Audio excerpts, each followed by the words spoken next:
आप लोगों ने कथा सुनी होगी कि पितरों के देवता आर्यमा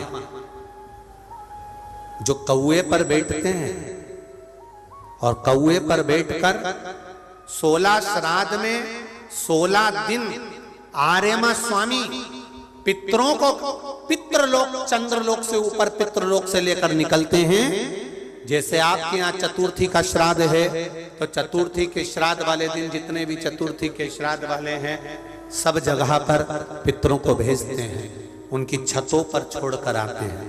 फिर 7 दिन तक श्राद्ध वाले 16 दिन तक पितृ पूरी पृथ्वी पर मृत्यु लोक में भ्रमण करते हैं, श्राद्ध का भोजन करते हैं। एकम का श्राद्ध जिसका होता है उसको भेजते, दूज का जिसको भेजते, तीज का जिसको भेजते। इनको लेकर उस दिन वापिस नहीं जाते, इनको अमावस्या वाले दिन लेकर जाते। 16 दिन श्राद्ध के पूर्वज पितृलोक छोड़कर चंद्रलोक छोड़कर मृत्यु लोक में रहते, भ्रमण करते रहते।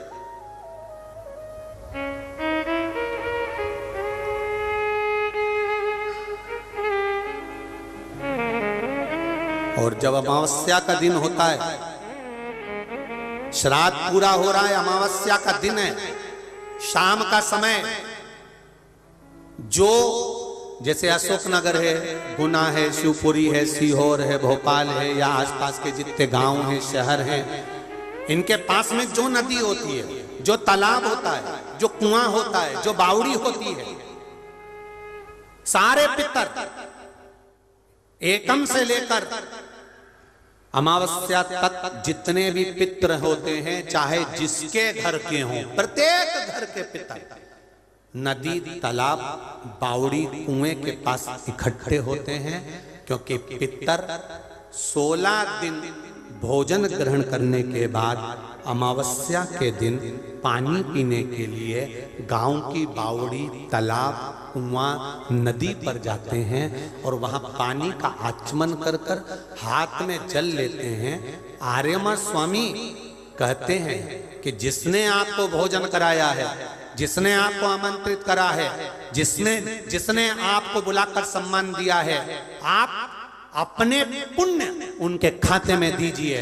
तो पितर हाथ में जल लेकर उनका नाम लेकर कि मेरे मंझले बेटे ने, कि मेरे बड़े बेटे ने, कि मेरे छोटे बेटे ने, कि मेरे चौथे बेटे ने, कि मेरी बेटी ने, कि मेरे उसने भोजन कराया, उनका नाम लेकर पितर जल छोड़ देते हैं। तो साल भर उसके यहाँ भंडार भरा रहता है और वो उन्नति की ओर बढ़ता है। इसलिए सनातन हिंदू धर्म में नियम है कि 16 श्राद्ध के 16 दिन पूरे हो और अमावस्या का दिन हो, आपने ब्राह्मण को भोजन कराया ना कराया, आपने पिंडदान करा ना करा, आपने तर्पण करा कि न करा, आपने किसी को एक अंश भी किसी को दिया कि नहीं दिया, आपने गाय को रोटी दी कि नहीं दी, आपने कौवे को कागल दिया कि नहीं दिया, आपने स्वान को भोजन दिया कि नहीं दिया। पर एक काम जरूर करो कि अमावस्या के दिन शाम के समय तुम्हारे नगर में, मोहल्ले में, गांव में, खेड़े में जो नदी हो या तालाब हो या बावड़ी हो या कुआं हो, कोई भी एक जगह पर जाकर एक घी का दीप अवश्य लगाना चाहिए अपने पूर्वजों के नाम से।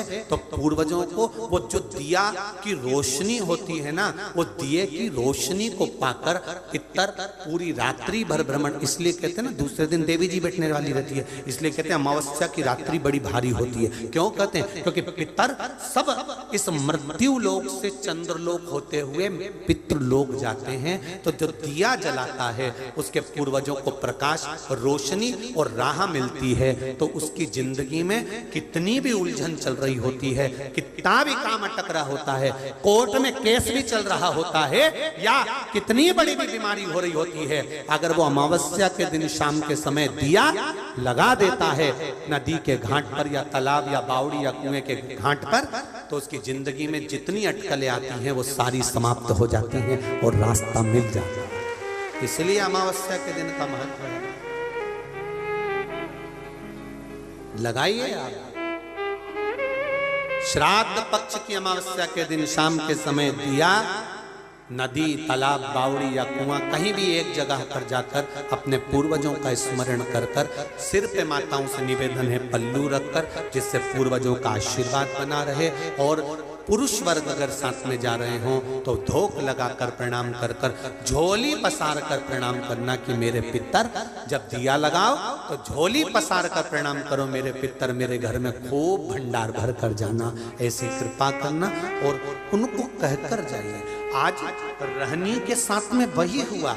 भोजन का सामान आ गया, ब्राह्मण भोजन कर लिए, संत भोजन कर लिए, साधु भोजन कर लिए। अब आई अमावस्या, अमावस्या के दिन सब पितर इकट्ठे हुए।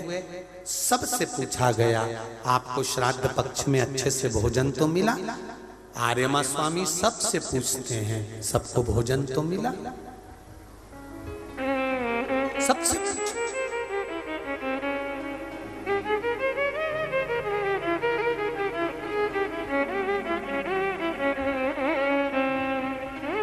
सबने हाथ ऊंचे कर कर कहा आर्यमा स्वामी, हम पितरों को अपने अपने घर में भरपेट भोजन मिला, पर रहनी के माता पिता की आंख से आंसू बह रहे थे।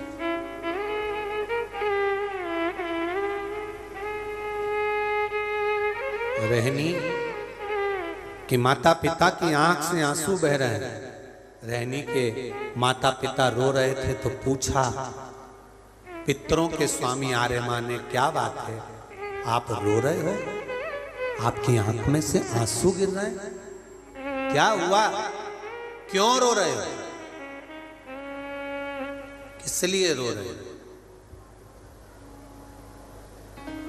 रोने का कारण क्या है? कहा मेरे बेटे के घर गई थी भोजन करने के लिए, पर वहां तो मायके वाले जिम रहे थे तो भोजन नहीं मिला। पंचमी का श्राद्ध था हमारा, हम गए थे, भोजन नहीं मिला। तो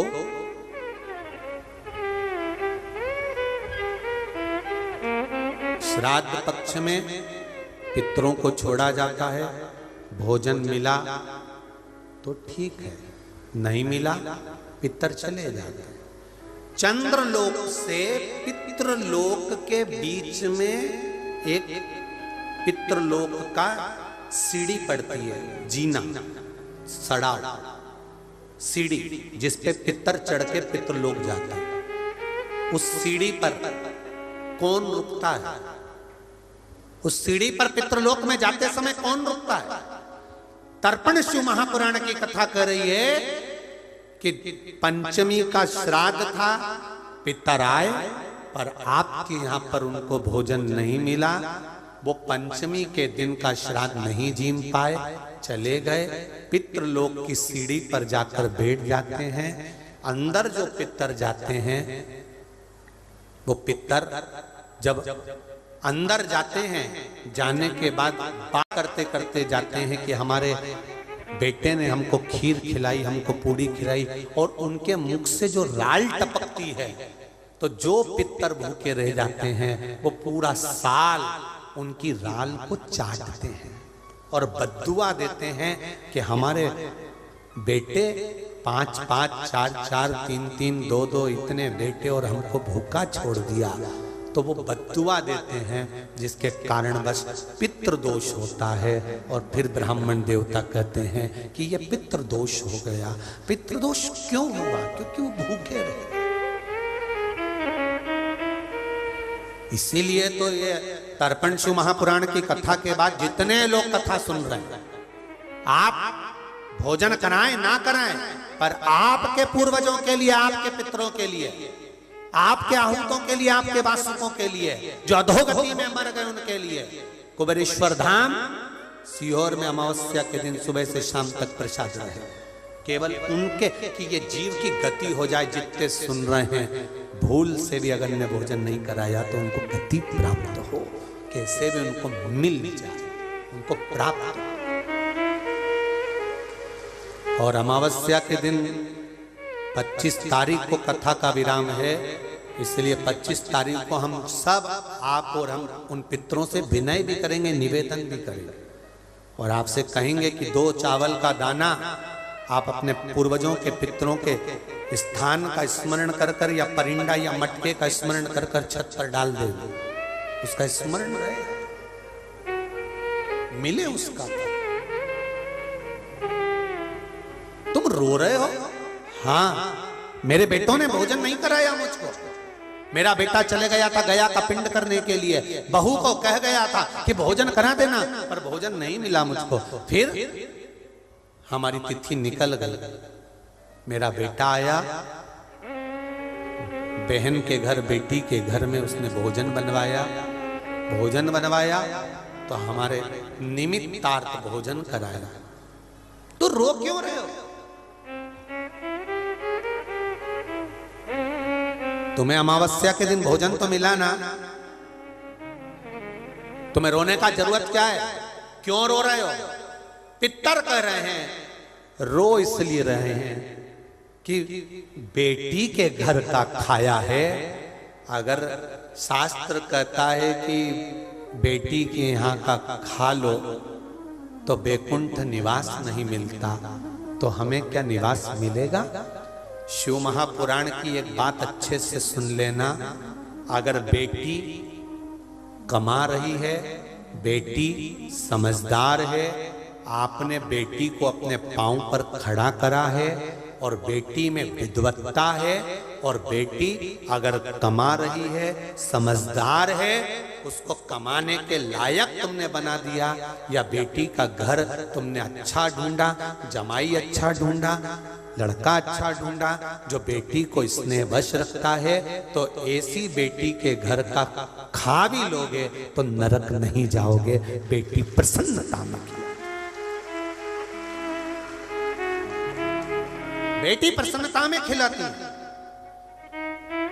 जब माँ बाप दुखी होते हैं, बेटा नहीं संभालता, बहुएं नहीं संभालती, तो बेटी जब सामने आती है तो ये सोचकर नहीं आती कि ये सोचकर आती है कि कोई जीव की अगर मैं गति सुधार दूं तो इससे बढ़कर और क्या है।